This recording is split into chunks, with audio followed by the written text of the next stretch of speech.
menyaksikan modul 14, di mana di sini ada saya Muhammad Rai Sadar, saya Kalisa Kasyidahab, saya Mbak Afi, saya Penny Amelia.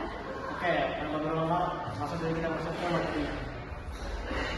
Ini yang pertama ada transportation of data, di mana lapisan transport bertindak sebagai penghubung antara aplikasi dan juga jaringan. Nah, fokusnya pada komunikasi logis antar aplikasi.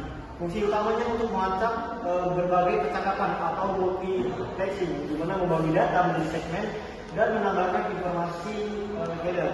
Lalu terdapat dua protokol utama, yaitu TCP sebagai itu Transmission Control Protocol, di mana protokol connection oriented yang andal menggunakan pengakuan atau acknowledgement, penomoran urutan dan juga kontrol aliran untuk memastikan semua data sampai dengan utuh. Lalu yang kedua ada UDP, yang dimana user datagram protocol, yang dimana protokol connection itu best effort, di mana lebih cepat dan ringan karena tidak ada mekanisme pengiriman ulang atau pengakuan data. Lalu di sini masuk ke bagian 14.2 tentang TCP overview, yang dimana TCP berfokus pada andalan transmisi data, memastikan tidak ada paket yang hilang atau rusak. Nah, di sini ada beberapa bagian, yang pertama ada reliability, yaitu keandalan, di mana TCP menjamin pengiriman dengan melacak segmen yang dikirim dan meminta pengiriman ulang jika segmennya hilang. Lalu connection oriented, yang dimana sebelum mengirim data TCP melakukan 3-way handshake, yang dimana ada SDN, SDN ACK, dan juga ACK untuk memastikan kedua pihak siap berkomunikasi. Lalu yang ketiga adalah flow control, di mana mengatur kecepatan pengiriman data agar tidak membebani penerima yang memiliki kapasitas pemrosesan terbatas. Yang terakhir ada partnering, di mana memastikan segmen data disusun kembali sesuai urutan aslinya meskipun data mungkin datang ke tujuan secara tidak berurutan di jalur internet. Oke, selanjutnya akan dibahas saya. Kita masuk ke 14.3.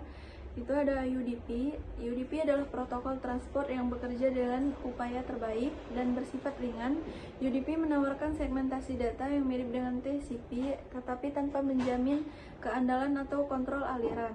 Karakteristik utama dari fitur UDP meliputi data akan direkonstruksi sesuai urutan saat diterima, segmen yang hilang tidak akan dikirim ulang, tidak ada proses pembentukan sesi, dan pengirim tidak mendapat informasi mengenai ketersediaan sumber daya perangkat penerima.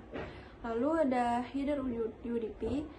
Jadi UDP adalah protokol tanpa status atau stateless, yang artinya baik klien maupun server tidak melacak status sesi komunikasi mereka. Blok data pada lapisan ini disebut sebagai datagram. Protokol ini sangat cocok untuk pengiriman video dan suara langsung karena membutuhkan aliran data yang cepat dan toleran terhadap sedikit kehilangan data. Header UDP jauh lebih sederhana daripada TCP karena hanya berukuran 8 byte atau 64 bit dan hanya memiliki 4 buah kolom. Selanjutnya yaitu color header UDP. Ada 4 kolom yang ada di header UDP berukuran 16 bit. Yang pertama ada port sumber, source port, digunakan untuk mengidentifikasi aplikasi asal pengirim berdasarkan nomor port. Yang kedua, pelabuhan tujuan, destination port, digunakan untuk mengidentifikasi aplikasi tujuan pada penerima. Lalu ada panjang, length, menunjukkan total panjang dari keseluruhan header datagram UDP.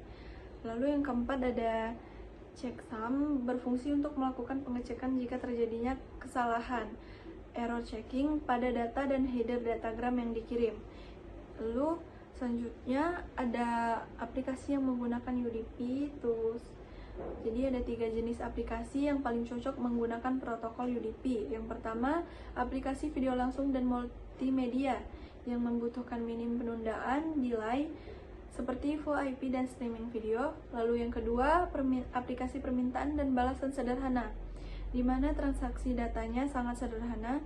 Contohnya adalah layanan DNS dan DHCP.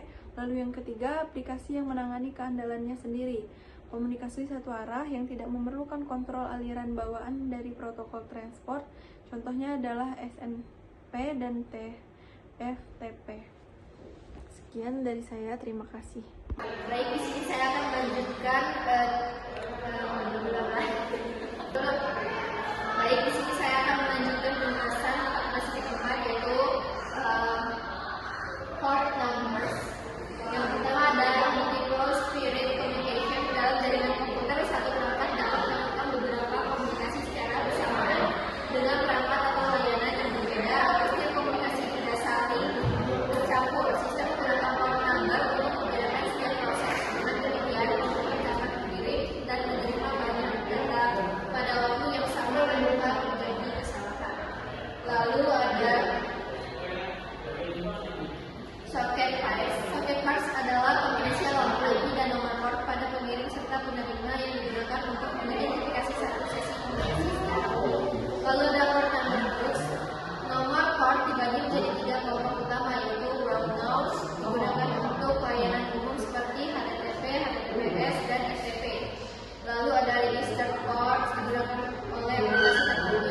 ke server.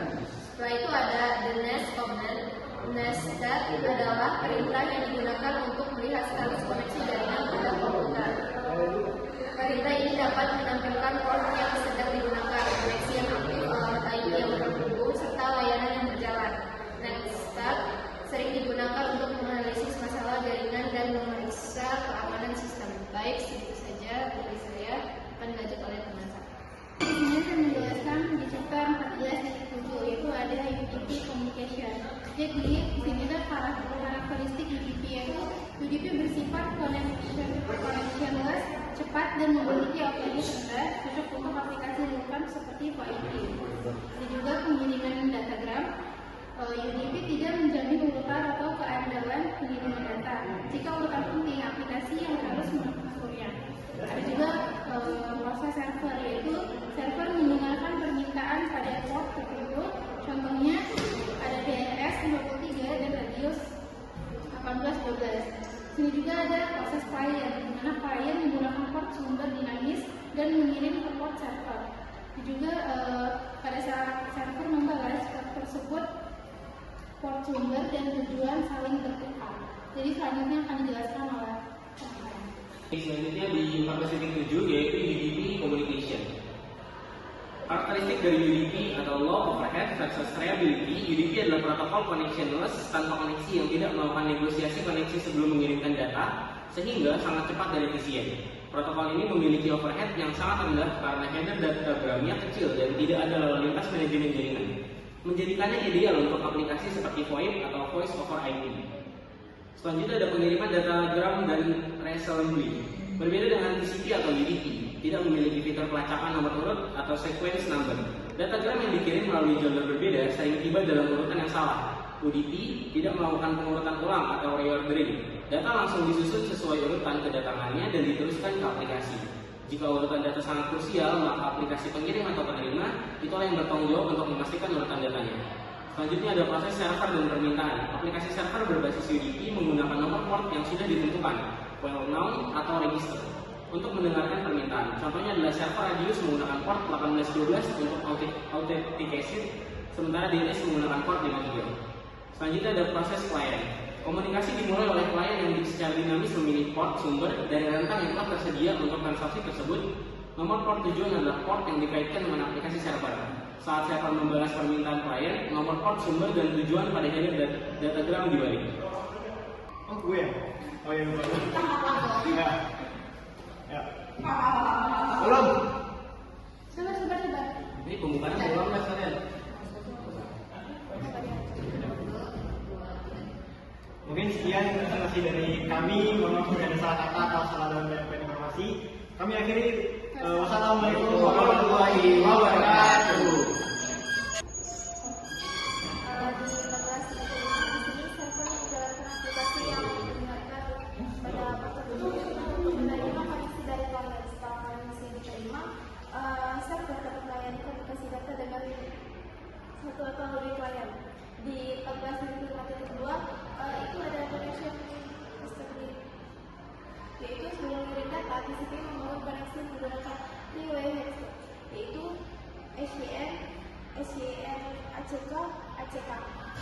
Di 14.5.3 ada session termination, di mana setelah komunikasi selesai, koneksi TCP ditutup menggunakan proses four-way headset dengan pertukaran paket FTN dan ACK agar koneksi berakhir dengan aman. Di 14.5.4 three-way headset memastikan kedua perangkat siap berkomunikasi dan mereka sehingga pengiriman data menjadi adil dan beruntung. Di 14.5.5 berisi penjelasan visual mengenai proses three-way headset, mulai dari pengiriman SYN ACK hingga ACK sebagai data koneksi berhasil. Di 14.5.6 ada check your Windows file, bagian ini berisi soal atau modul untuk menguji pemahaman mengenai proses komunikasi TCP, termasuk pembentukan koneksi, pengiriman data dan pengertian koneksi. Sekian dari